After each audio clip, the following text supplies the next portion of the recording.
स्वागत है जी आप सभी का हमारे एक और नए वीडियो में। राम राम जी सभी किसान भाइयों को। आज की इस वीडियो में हम बात करने वाले हैं गेहूं की खेती की A to Z पूरी जानकारी के बारे में, यानी बुआई से लेकर हार्वेस्टिंग तक पूरी चर्चा इस वीडियो में हम करने वाले हैं।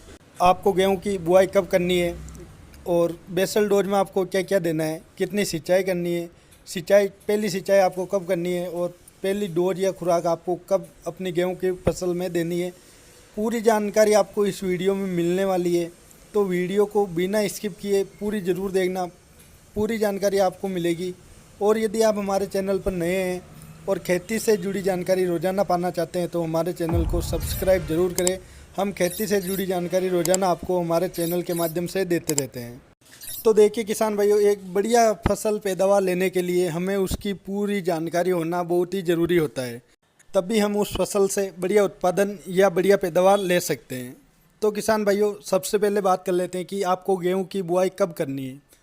तो देखिए किसान भाइयों, जो गेहूं की बुआई का सबसे सूटेबल टाइम है या सबसे बढ़िया समय जिसे हम मानते हैं वो है 15 अक्टूबर से लेकर दिसंबर स्टार्टिंग तक। इस समय के अंदर अगर आप गेहूं की फसल की बुआई करते हैं या जो गेहूं है वो लगाते हैं खेत में, तो बढ़िया उत्पादन आपको निकल कर मिलने वाला है। क्योंकि किसान भाइयों, सबसे बढ़िया जो टाइम है यही है, इसमें ही आप गेहूं की फसल लगाइए, बढ़िया पैदावार आपको निकल कर मिलने वाली है। इसके बाद हम बात कर लेते हैं कि हमें खेत किस तरीके से तैयार करना है। तो सबसे पहले आप 2-3 बार अच्छे से गहरी जुताई अपने खेत में करनी है। उसके बाद आपके पास उपलब्ध हो तो गोबर की खाद 3-4 ट्रॉली प्रति एकड़ के हिसाब से आपको डालनी है। देखिए किसान भाइयों, जो गोबर की खाद होती है, जो गोबर की सड़ी गली खाद होती है, उसमें लगभग सभी न्यूट्रिएंट्स की मात्रा होती है, यानी सभी पोषक तत्व उसमें उपलब्ध होते हैं। तो आप गोबर की खाद ज़रूर डालें। उसके बाद आपको प्रति एकड़ के हिसाब से हम बताते हैं, आपको 30 से 40 किलो प्रति एकड़ के हिसाब से DAP लेना है। DAP की जगह आप SSP या फिर NPK भी ले सकते हैं।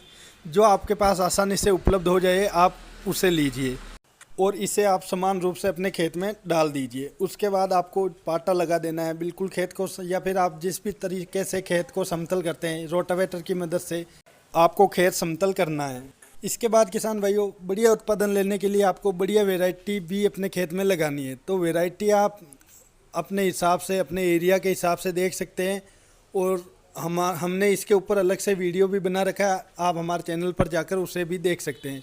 लेकिन वैरायटी आपको बढ़िया लगानी है अगर बढ़िया उत्पादन आपको लेना हो तो।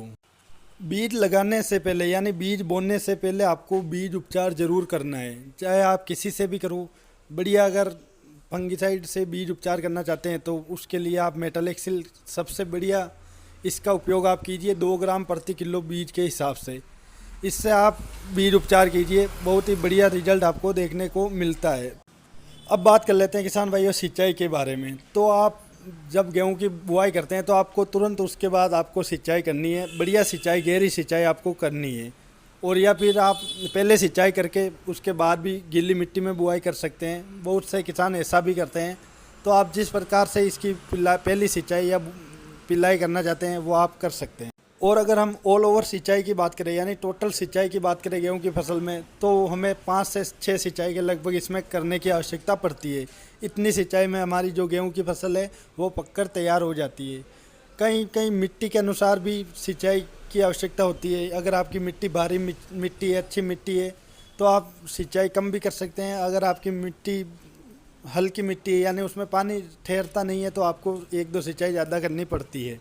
किसान भाइयों, जब हमारी फसल 25 से 30 दिन के लगभग की हो जाए तो उसमें हमें खरपतवार की समस्या भी देखने को मिलती है। तो उसके लिए आप मेटासल्फुरान मिथाइल का उपयोग कीजिए। लगभग सभी प्रकार के खरपतवारों का नाश इससे हो जाता है। और यदि आपके खेत में खरपतवार की समस्या ज़्यादा है तो आप जब गेहूं की बुआई करें तब स्टार्टिंग में ही आप पेंडा का उपयोग ज़रूर करें। इसके साथ ही किसान भाइयों, जब आपकी फसल 25 से 30 दिनों के लगभग हो जाए तो उस समय आप उसमें न्यूट्रिएंट्स की पूर्ति भी करना आपको आवश्यक होता है।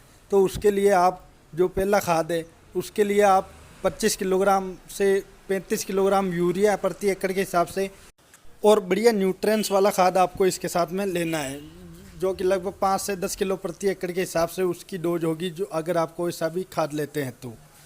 इन्हें अच्छे से मिक्स करने के बाद आपको समान रूप से अपने गेहूं की फसल को पिलाई या छिड़काव विधि से, जिस भी विधि से आप देना चाहते हैं उस विधि से आपको देना है।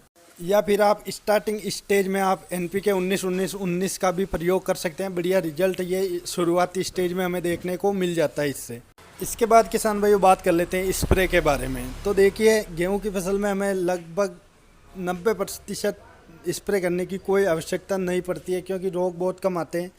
अगर फिर भी उसके बाद आपको लगता है कि इसमें रोग या कोई कीट या इल्लिया की समस्या है, तो उसके लिए आप किसी भी हल्के फुल्के टॉनिक का इस्तेमाल कर सकते हैं। इससे आपका काम हो जाता है। किसान भाइयों, ज़्यादा हेवी या महंगे डोज या टॉनिक डालने की आपको इसमें ज़्यादा आवश्यकता नहीं पड़ती है। उसके लिए आप 505, जिसमें क्लोरोपाइरिफॉस और साइपरमेथ्रिन का कॉम्बिनेशन आता है, इसका प्रयोग आप कर सकते हैं। या फिर आप सिंगल क्लोरोपाइरिफॉस का उपयोग अपने गेहूं की फसल में कर सकते हैं।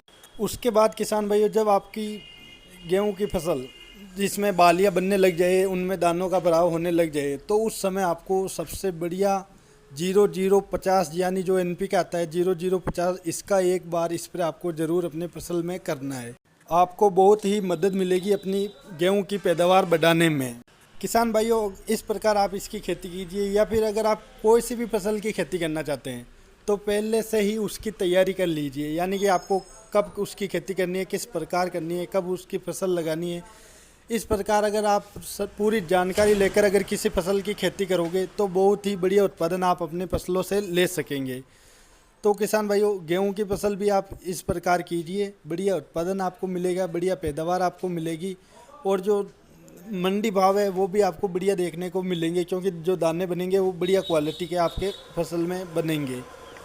तो आशा करते हैं कि वीडियो में दी गई जानकारी आपको पसंद आई हो, और यदि आपने अभी तक हमारे चैनल को सब्सक्राइब नहीं किया है तो चैनल को सब्सक्राइब ज़रूर करें। हम खेती से जुड़ी जानकारी रोज़ाना आपको देते रहते हैं। तो मिलते हैं किसी नए वीडियो में नई जानकारी के साथ। तब तक के लिए जय जवान जय किसान।